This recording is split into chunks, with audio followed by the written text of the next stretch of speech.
Ayollarimizga bir xushxabar aytaymi? Alloh azza va jallaga ayollarni yaqinlashtiradigan eng katta amallardan, ibodatlardan bittasi bu. Uni hijobi, uni o'ranishligi ekanda. Ibodatlar ikki xil bo'lar ekan. Ba'zi bir ibodatlarni to'xtatganingizdan keyin savob kelish ham to'xtar ekan. Ba'zi bir ibodatlar bor ekanki, doimiy ravishda Alloh azza va jallaning huzurida savobga, ajrga ega bo'lib turar ekanda. Shulardan bittasi ayollarimiz hijob ekanda. Ya'ni musulmon ayol ko'chaga hijob o'rab chiqar ekan, to u uyga qaytib kelgunigacha Alloh azza va jalla unga ajr hosil qilib turar ekan.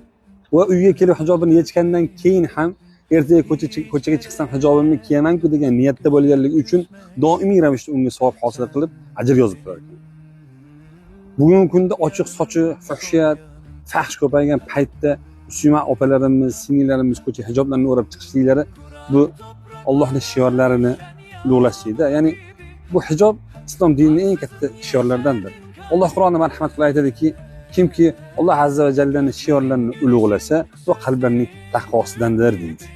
Alloh azza va jalla mana bunday taqvoli qalbga ega bo'lgan musulmon opa singillarimizni salomatda va ofiyatda qilsin. Assalomu alaykum va rahmatullohi va barakatuh.